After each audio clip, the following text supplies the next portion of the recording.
And you are live. Okay. Can you get that? This is Senate. This is the committee conference on the budget adjustment for 2023. And we have all before us a document that identifies the sections where there is a difference between this bill as passed by the Senate and then passed out of the House and then voted on and changed by the Senate. So oftentimes there are things that we can agree to very quickly and just close out as many of those sections as possible. So at this point, and I do know that even before we did second reading, the House Appropriations Committee had a review of what was in the Senate BAA at that point before we added the two amendments. So if Representative Hooper, if you have some areas that you feel that we could close out, that would be a good start. Yes, so I have maybe a dozen that I think we can offer. So working from that document that you referred to, the first one that we agree to is under section 8 and 10, related to the primary care rates, the primary rates for in Medicare, $218,430. This is essentially a technical correction, and we agree to that. Yeah. Okay. Similarly, technical correction on section 46, number 27, which has to do with syringe funding. I think that was a technical correction from the administration. We agree with your inclusion in 46, number 32 of $500,000, asking the Green Mountain Care Board to engage in a benchmarking process. This is as a result of the House Health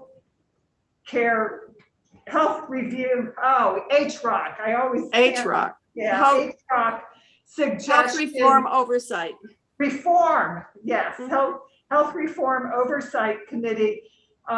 The consultant that was engaged had a strong recommendation to do benchmarking as a way to understand where we are relative to the other states, and we agree with that.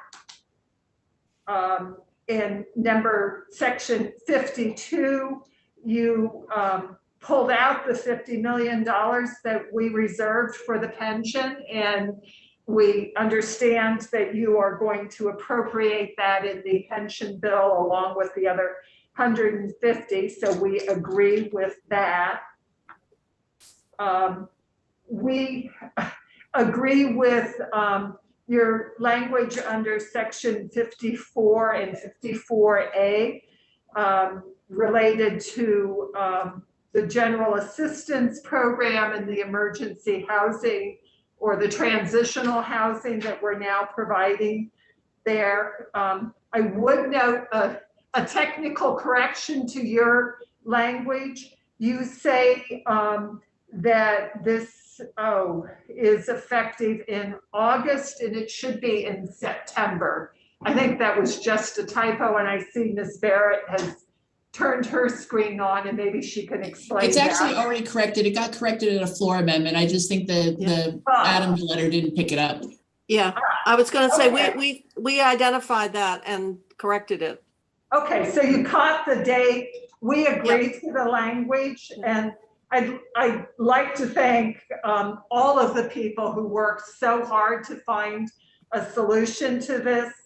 In our committee, it was Representative Jessup, and I know that your committee, Senator Kitchell, also worked hard to find a solution, and I'm really proud of what you all have come up with. So we accept that. I thought you probably would, since we worked on it mutually and with the committee and with the department. So, Yes. but we did unfortunately that date change didn't get collected. Yeah, Um, yeah. So this was something we knew we had to spend more time on, and I think we ended up in a good place. But Representative Jessup did spend a lot of time on that, so Yeah. it was good. And Okay. along with DCF, I mean, it was a really good collaboration and I'm appreciative of it. The next one that we agree with is section 63, which is a reallocation of some of the so-called ESSER money, federal money for schools. So we agree with that. We agree with your in section 69, moving the $20 million out and attaching it to the spending bill that in S210. So tying the appropriation to the policy, we agree with that. We agree with 69A, which I think was just a technical amendment or a technical correction. And it's section 76 on this sheet. I think it's listed as 75, but it's section 76. That is the annual carry forward language that I think the administration forgot and we didn't notice and you caught. Section 78, which is an annual repayment to the city of Barre of a TIF fund refund, essentially. It's kind of an annual thing. No, it was it was a mistake, and because of their TIF, they overpaid the ed They fund. overpaid. So is it just a 1 year mistake? Yes. I thought it had happened more than one. No, it was just a 1 year. No, I believe it's an cumulative amount for it 2 or 3, 3 or 4 years. The 20,000 represents about 3 or 4 years of but it's a total correction. of 20 to correct that's all I'm saying. It's a one-time payment. It's a one-time, yes. Yeah. And it came in a larger bill, which had the policy so that we don't have to take legislative action or approval for these overpayments for them to go out. There's a process there, but we wanted to get the money to the city of Barre, and we thought this was the most expeditious way, and we pulled out the appropriation in that bill. So that's what you're seeing here. And that bill's just going over to them. We just passed it. Yep. Okay.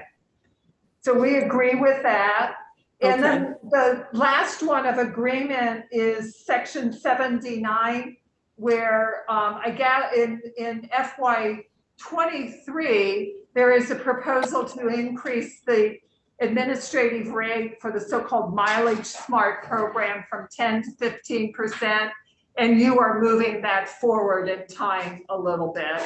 And we have heard about the costs associated with administering it. So we agree to that also. Okay. All right. Yes.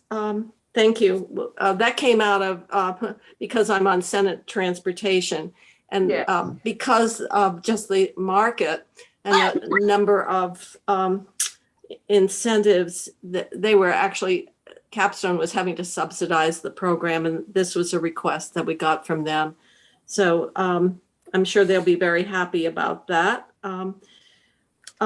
Any other, that gets us down to the end of the list.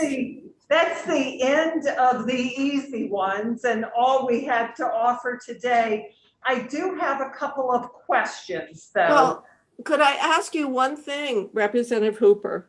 Yes, ma'am. What about paying for the remaining cost of removing the railroad station? I thought that would be definitely one that you would agree to. We've had a conversation about it. I keep saying, but it's a really pretty building. And other people are not willing to agree to that yet. I just like to understand that a little bit more. I know it is something that has happened. It's been moved. Yesterday, I asked Secretary Flynn why he wasn't paying for it. He was pretty clear that he thought he paid for enough. But we're not ready to offer that yet. Okay, all right. I guess you don't have anybody from Fairhaven on your committee. Well, I have to. New Haven. You have New Fairhaven, not New Haven, I mean. Yeah. I think we ought to move it back. For the lack of 150,000, we're just gonna move it back. Right. Yeah. And then hook it up there. You don't need all the hookup then. Yeah. Just re-hook up the Yeah, but- electric and all No, but the that. problem is Amtrak's gonna run into it. Run into it, yeah. Mhm. Well, then it's their problem. I don't get me going on train. We do have a question. So you added in an appropriation of $150,000 to provide vaccine incentives for independent schools. And I know this was at the request of the Agency of Education. I'm wondering if you can tell us a little more about it. Please. Well, we obviously supported it. I asked to get more information because I know that you had questions about it. And of course, I can't find the sheet, but accordingly, it's an effective strategy to, in terms of a public health perspective. So I will see if I can find the document and the response that I got back as to why that 150, and I believe that went to the independent schools, right? That's correct. And so it was, I think, basically giving them, the students that went to those schools, the same support.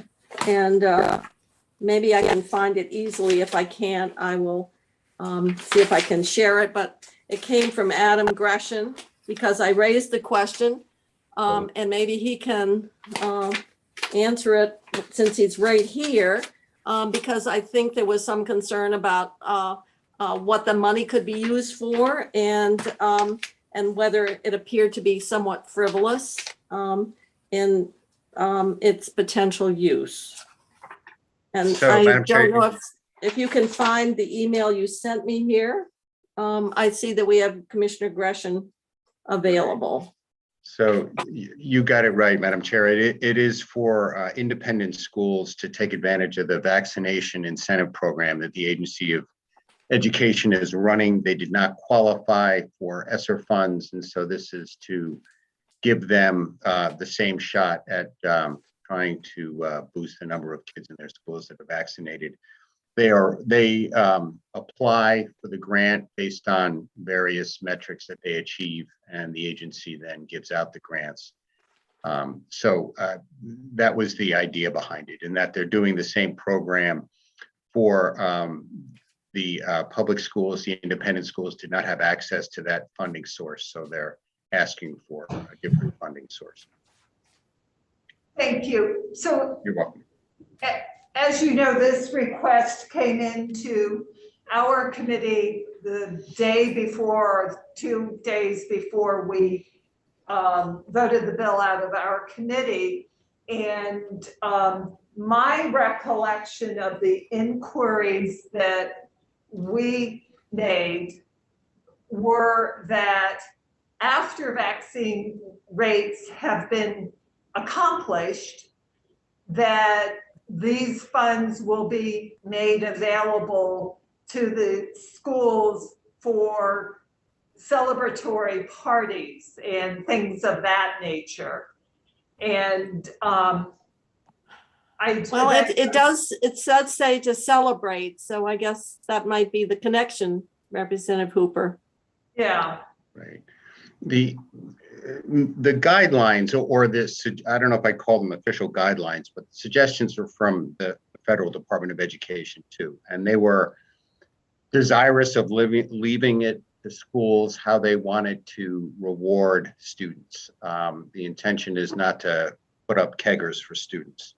But the federal department thought that it would be a good idea to incent schools to follow various proper health guidelines and reward them for that. I do have the email that came from Adam, which was basically from Jill Briggs Campbell from AOE. And it just indicates that it had strong support, and from the U.S. Department of Education and the governor and the secretary side is a critical part of our public health strategy. And I guess since so it's a matter of, and I guess the one thing that seems to be, since it was for independent schools, it seemed to be to provide the same benefit and same support and recognition of vaccination rates for those students going to independent schools as we did for the school kids in the public school system. Yeah, I can certainly appreciate wanting to treat children in one system the same as children in the other. I guess if I had been asked about doing this in the public schools, I would have asked questions about the efficacy of this approach. Coincidentally, we had Dr. Levine in, and he did not know the reason I was asking this question, but I did ask about, how the efficacy of things like parties as a way to encourage this. And that's probably not fair to even tag him to that, but I did ask the question and didn't get a really strong endorsement of the idea. I think we still need to think about that. Thank you for the explanation. And I think we were also in receipt of the email from the Agency of Education. So we'll need to think a bit and get back to you on that. Okay. And I should have asked, I don't mean to put you on the spot by asking these questions. But the other one that we were curious about was in section 48, we had 58, excuse me, in section 58, we had language asking that when emergency rooms were working with folks who are experiencing mental distress, mental illness, that they attend to, creating an environment that's appropriate for the families and the individuals in that situation. As we all know, to our great dismay, people are spending very long periods of time in emergency rooms, and in some of them, they are barren, distressful places, the last sort of place you want to be. And we had just had language saying, do what you can to make it better. Well, the language said something about the daily rate enhancement would be used. Yeah. And we had a number of committee members had very strong reactions to that, putting that burden on hospitals that already were functioning as a default provider of services, recognizing that that wasn't the most appropriate, but they were forced into that role because they are no refusal, and that if we wanted to address the underlying problem, or if we wanted to have helping hospitals, then we ought to put the burden on the Department of Mental Health, because it was symptomatic of their inadequacy around addressing the bed needs. So we were very troubled knowing how burdened our hospitals are between COVID and other healthcare needs, to say at this point in the process, use your add-on rate to make modifications to make what is an inappropriate and what no one would feel is the right treatment environment more friendly. So if we want to deal with this, then we felt that the responsibility should be with the Department of Mental Health, because it really ties into their area of treatment. And I know that some hospitals, in fact, are making modifications. They're doing some capital improvements, but we were very reluctant to put this assignment on our hospitals at this point, and in this environment, when in fact they're already saying, why are you doing this to us? And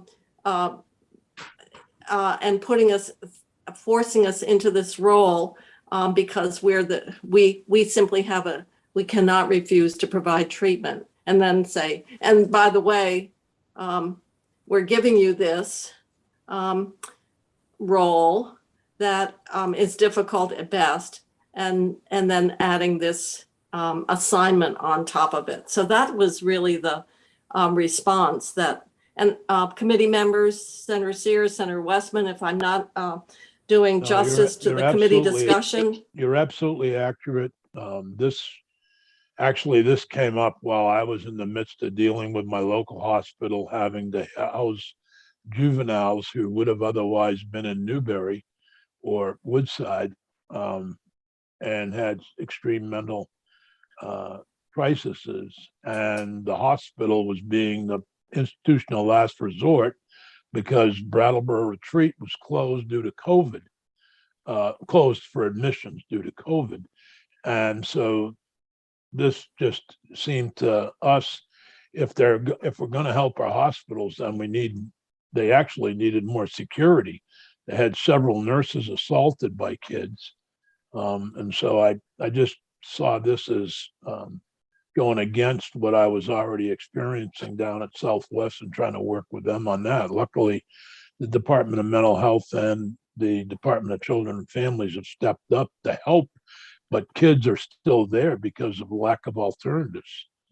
And they shouldn't be at Southwest Vermont Medical Center. It's not a psychiatric place, just an emergency room. They'd be the first to admit that that it's not the ideal place for the kids. Thank you. I really appreciate the explanation, and that may help us think about an appropriate response to your proposal. It just so fundamentally highlights the desperate need to be attending to that whole system of care, so that we're not seeing children or adults spending the times that they are in emergency rooms or other inappropriate settings. But particularly, I would just add to that, having spent the last 10 years on a small hospital board myself, all of the hospitals are still dealing and reeling with the pandemic. And to add this on top at this juncture, a lot of the really small hospitals have pretty severe budget problems themselves. So they've got all of their own issues to deal with it, and to expect this, particularly the small hospitals that are bound up in service.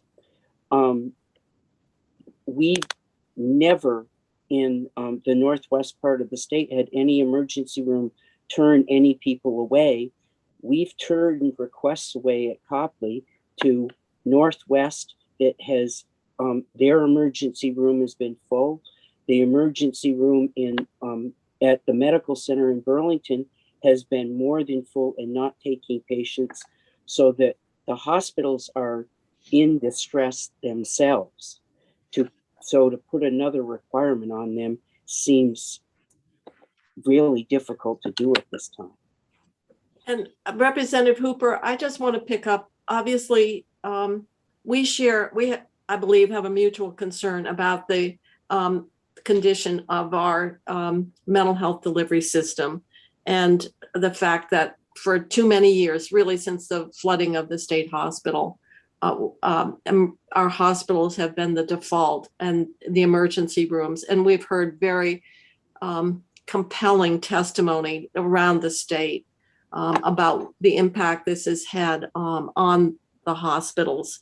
And that's going to get into a discussion that we're going to have about the 23 budget proposal, because a 3% rate increase, when you look at salary, work environment, increased operating costs, food for, for the residential facilities that are operated, in light of what we're being asked to appropriate for state government for salaries and benefits and operating, it's really losing ground at a time when we need to be strengthening our delivery system. So we're really troubled, and we felt that yes, the hospitals. This isn't. We're not denying the intent here, but to put the responsibility there on hospitals when you can have they can't refuse. So there could be an empty bed in the psychiatric hospital in Berlin,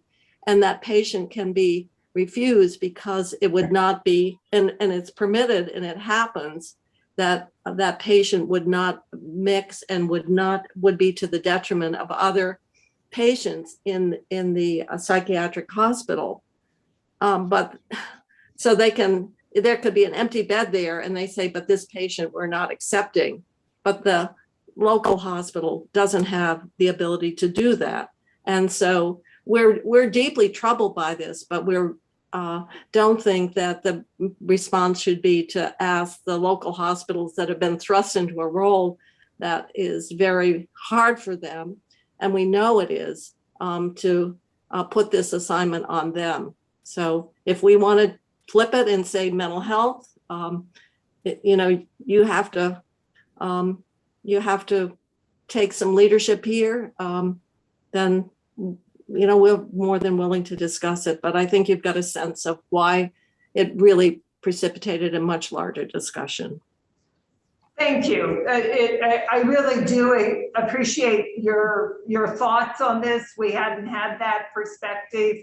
I think we all share in this mutual interest of attending to the deep needs in that system. And so we look forward to working with you on that, both on the particular problem as well as the larger solution for how we stand up and protect our community-based care providers as well as our hospitals, to assure they don't have to carry that burden.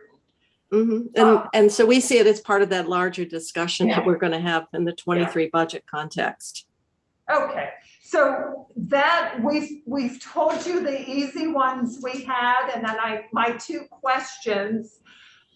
We don't have anything else to offer to you at this time. Okay.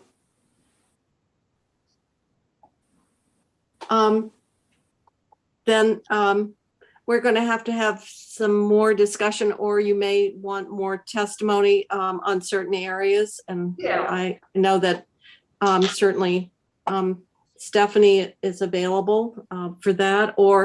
And I know that one area that has been a source of a lot of emails, and that has to do with the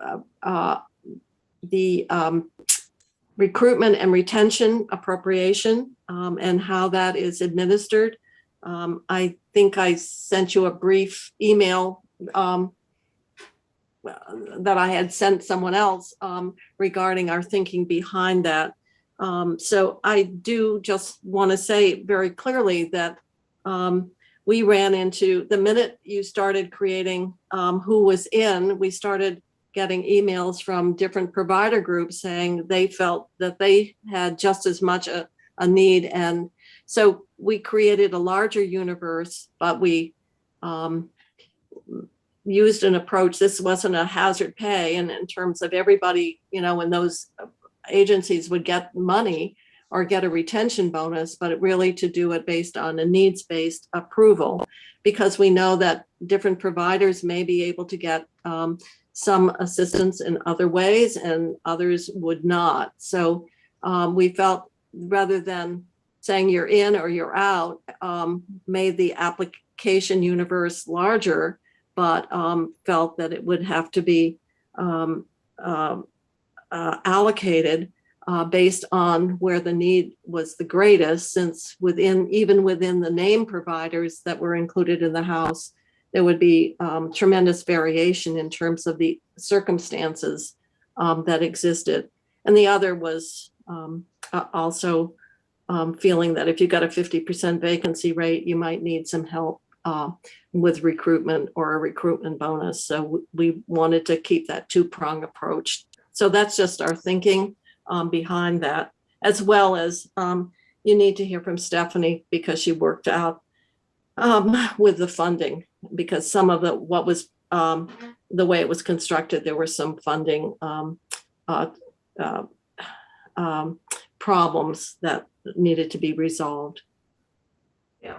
So thank you. We are having conversations among ourselves about a counteroffer to what your proposal in that area. It is a follow-on to the conversation we just had about the urgent needs within our communities to attend to mental health related issues.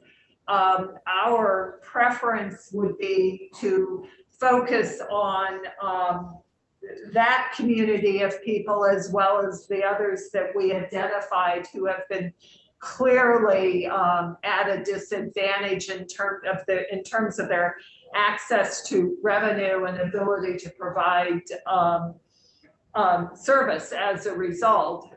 As you well know, we are seeing crisis beds being closed because they are not able to staff those beds. The whole system is collapsing in on itself, and we were wanting to quickly provide relief to the folks that we identified as having the most urgent need. We clearly agree with wanting to bring that relief to those who need it. We are concerned about setting up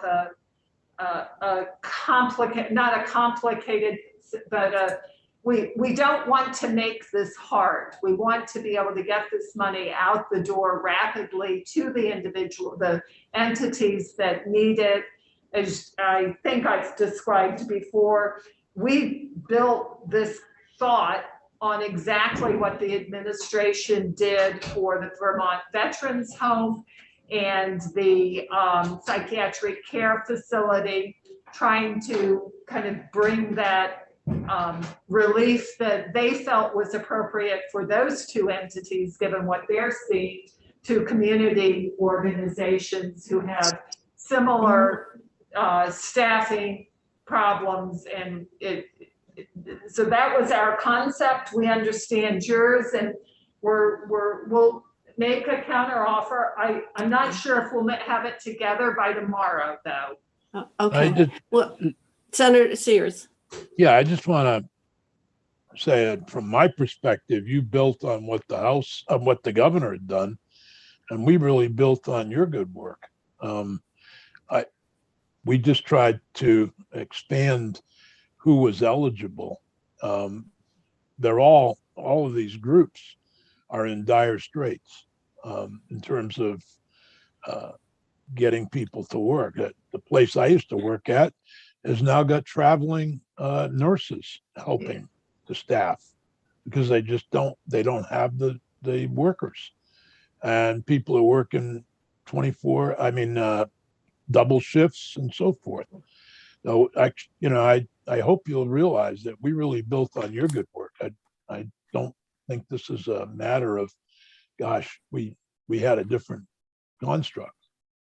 The one thing that I guess and maybe the Agency of Human Services needs to come in and testify. We took testimony, and we had the secretary as well as other commissioners, and that is having a structured process to evaluate where the need is the greatest.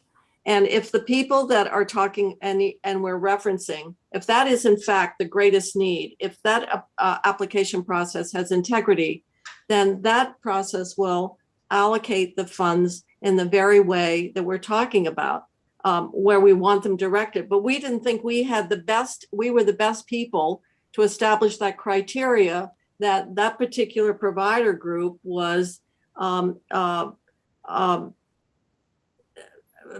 should be covered and this one should be not. We heard from someone in your area, Representative Hooper, in youth services, saying we're providing a lot of the services because of the mental health demands.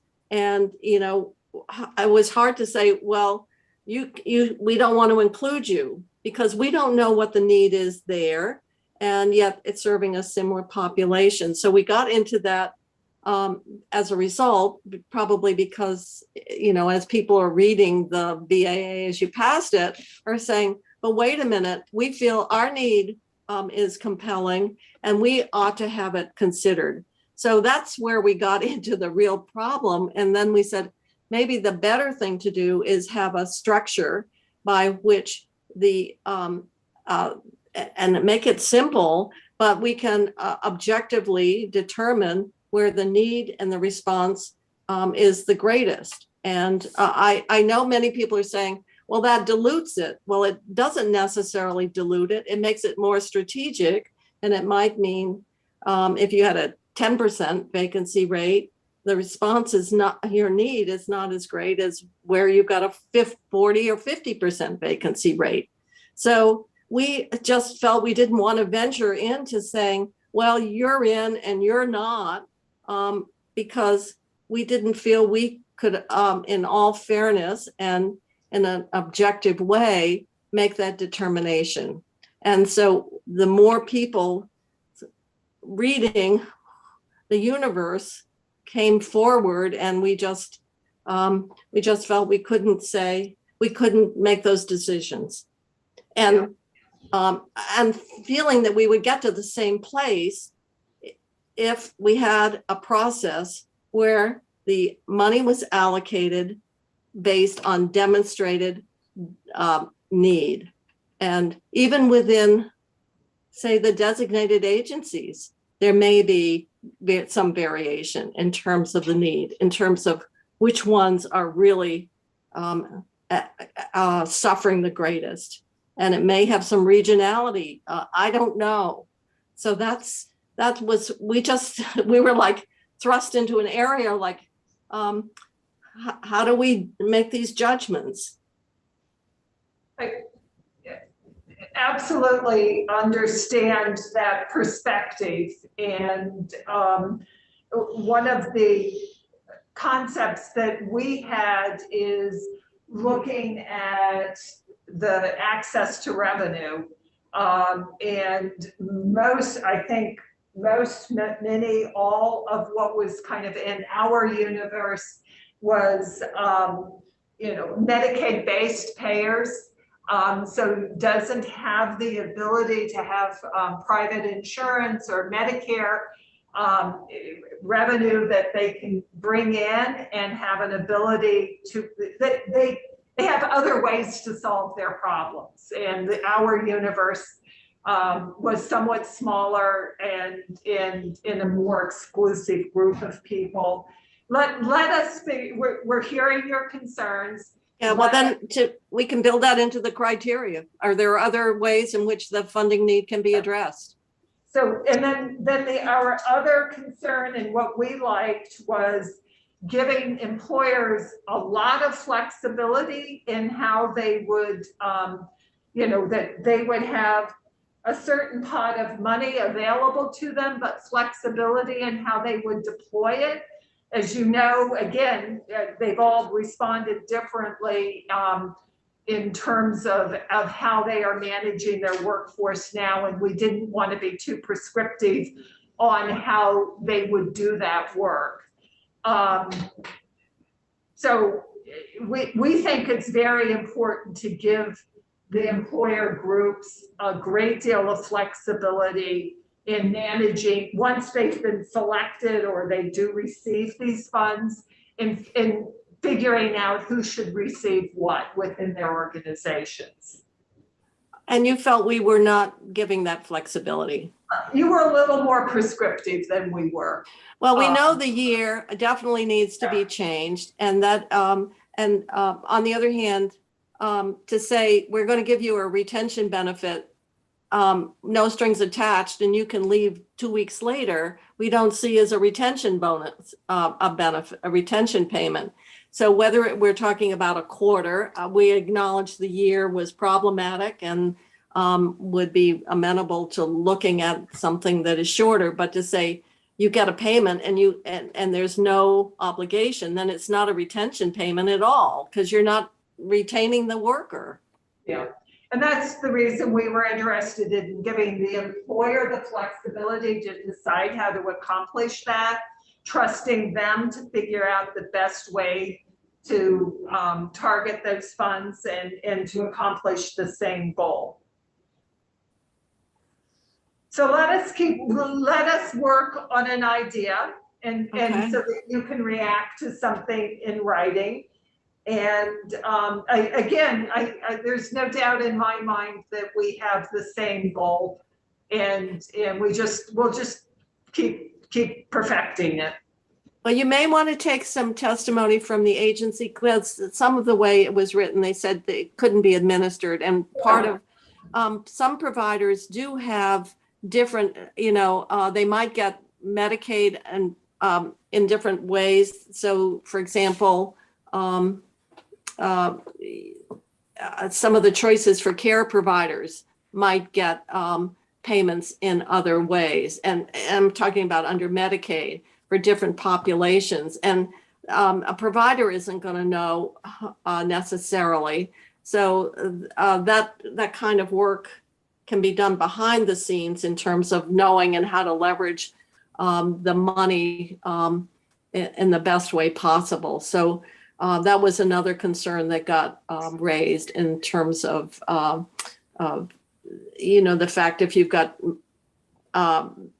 different Medicaid categories at work here, a provider wouldn't expect a provider to have that level of detail, which funding source is behind their Medicaid reimbursement. Yeah. So we'll continue investigating and look forward to working with you on this. Okay. Mm-hmm. All right. Anything else? No, I'm sorry, but Oh, I don't know. I crossed out a bunch on my list. yeah. No. Obviously, I'm sure you're looking at. We had we accepted your additional money for working lands, but added another part of that agriculture kind of because of timing of that federal program. So I'm sure you're having your ag committee look at that dairy margin benefit. Did we decide, we closed out, you did agree to pay the city of Barry the $20,000? Yes. Okay.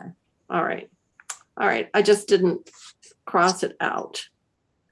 The other thing, which maybe we can, I don't have a resolution today, but that's section 80, and that has to do with the language around individual and, what's going to happen with the individual and small group markets and merger and so forth. The technical letter made reference to it.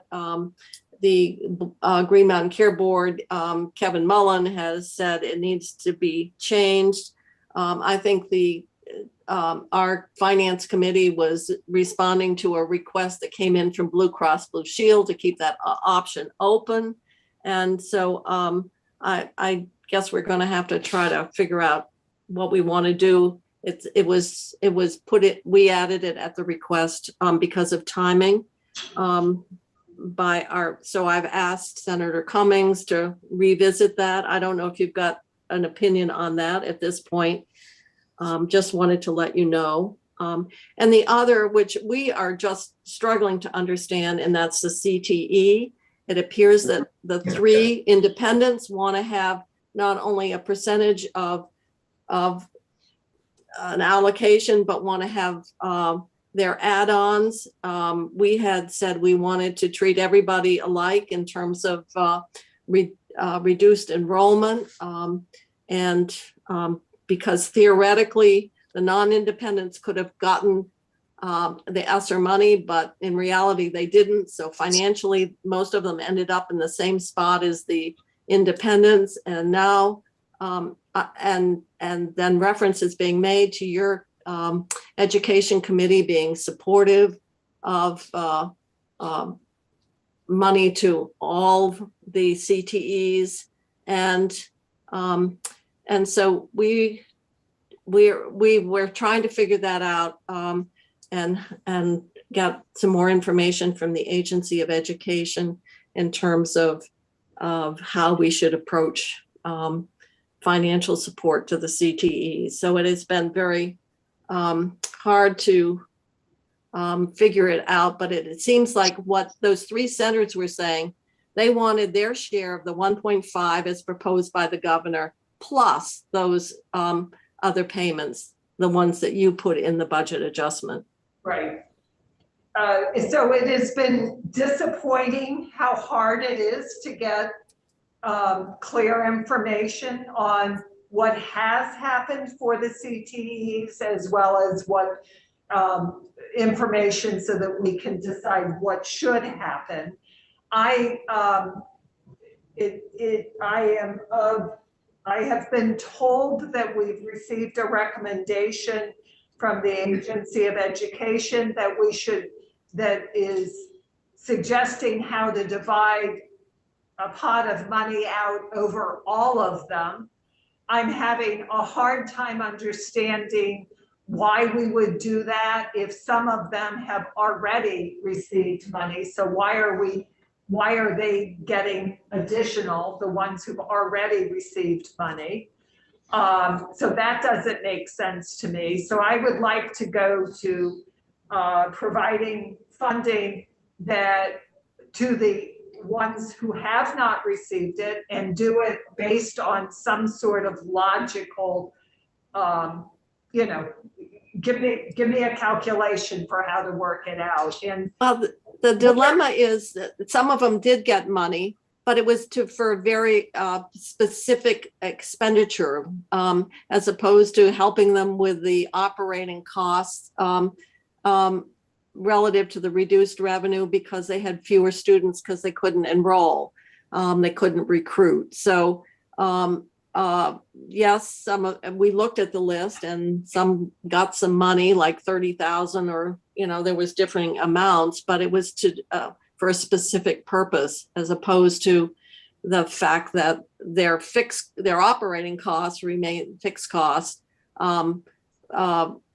and what they had for student enrollment created the gap. So I'm not sure that just simply saying because you got something helped them with the fact that those operating costs remained, because it was targeted and for a particular area. And you've got that same list from the agency that we did. So yes, some of them received money, but at the same time, it falls to the bottom line. And if they had let's have an objective basis for making this decision rather than what we're getting now. And I don't know how to accomplish that. What I would do is let's figure out an objective way of getting to the end, and we haven't done that yet. And I guess if a school based on the head count would have gotten 100,000 and their LEA gave them 20, right. I would hate to just exclude them entirely for that as well. Right, I agree with you, but they don't get 100, they get 80, using your example. And I don't mean to make this difficult, but in a way it feels like people see that there's money, so let's just divide it and not be thoughtful about how we're allocating. I just don't feel that we would be doing our due diligence and oversight if I can't answer the question for how it was allocated, and I can't right now. Well, we obviously need more work, because it's hard to say you three get something and everybody else got nothing. And also how that calculation was arrived at. Well, we had a basis for the three that we looked at that we thought made sense. We can revisit that. So let us keep working on that. Well, okay. Obviously, there was great variation among the three. There was in terms of how they calculated what they should get. So that's what we need to understand, and we haven't arrived at that point. So I'm just raising it as another area where there needs to be more understanding and more work, because we're not there at this point. That's for sure. Yeah. Yes. Okay. All right. Well, it's almost 4:30, so we've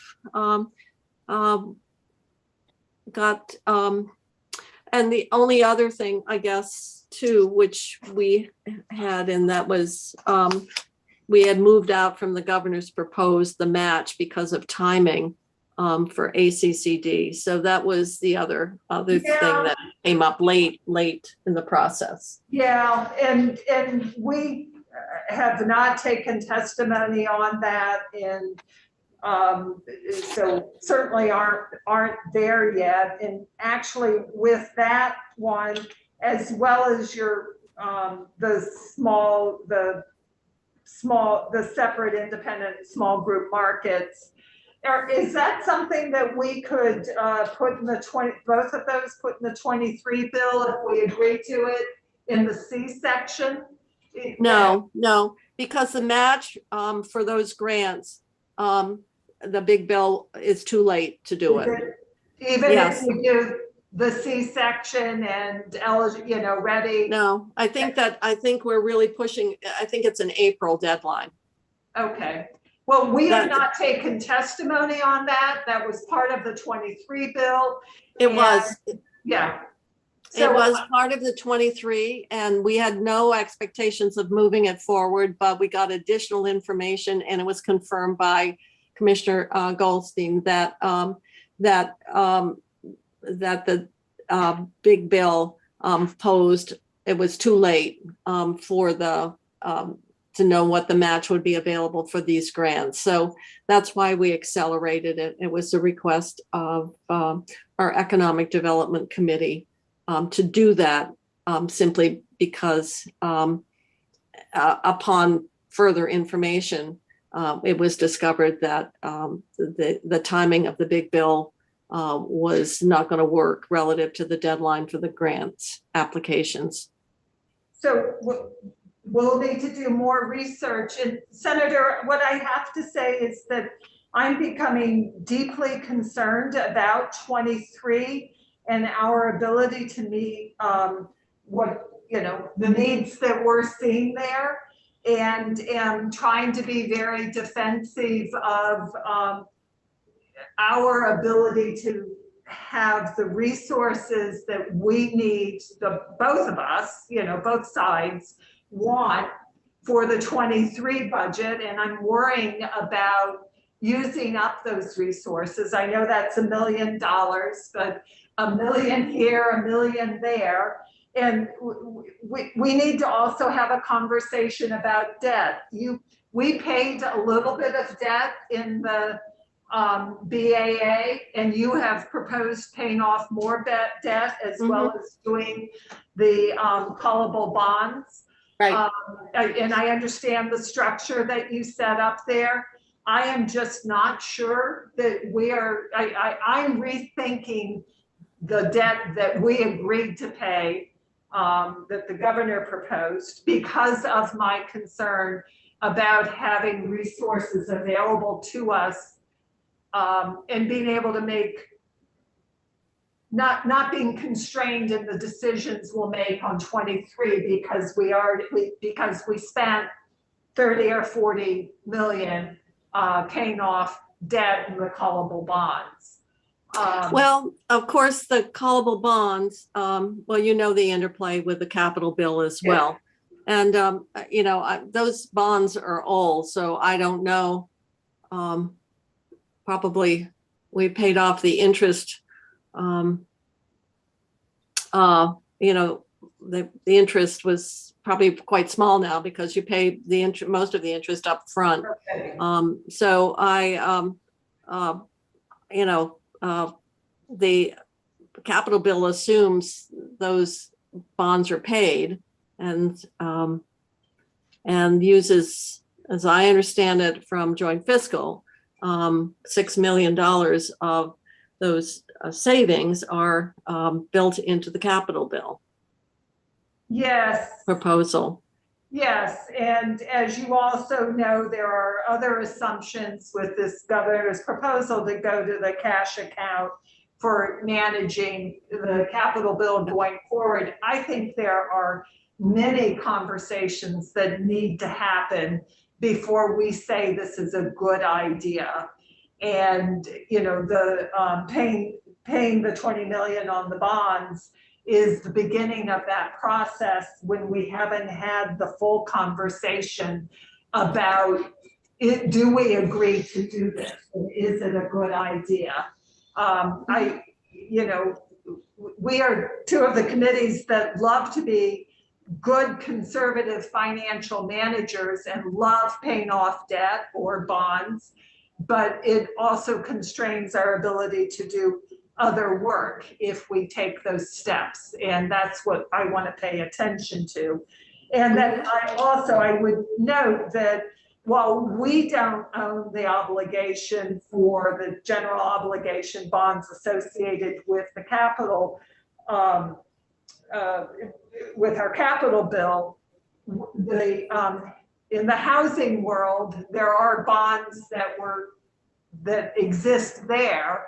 And I don't know if it makes more sense to pay off the housing bond that we took out not we, but VHCB took out. It's a different type of bond, but do we know which is a better idea in terms of good financial management? And we just haven't answered those questions. Well, I guess we were looking at getting the state's financial bottom line in order and getting some of this debt cleaned up. And I do know VHCB, you know, that through VH, you know, housing, that's not on the, that's not a state liability. And so I guess we'll just have to have some discussion, but it seemed like now with the general fund that we have, if we're going to really deal with some of these accounts that are creating internal deficits, it was that would be a priority for us. So that's what we were looking at, is the opportunity that this provides, because the debt doesn't go away. And should we try to get this off the books? So, and that's why we set up the construct we did for the end of the year. But obviously that's a bit different than your approach. Yeah. And in some ways, well, in a variety of ways, we'll see. The other thing, of course, is as we're putting out all this ARPA money, and I think we saw it, you know, in the testimony, our budget hearings, is that entities get created, and you know, and then they're coming back and saying, well, now, you know, we'd like to be funded, and so we're seeing funding requests as we look at.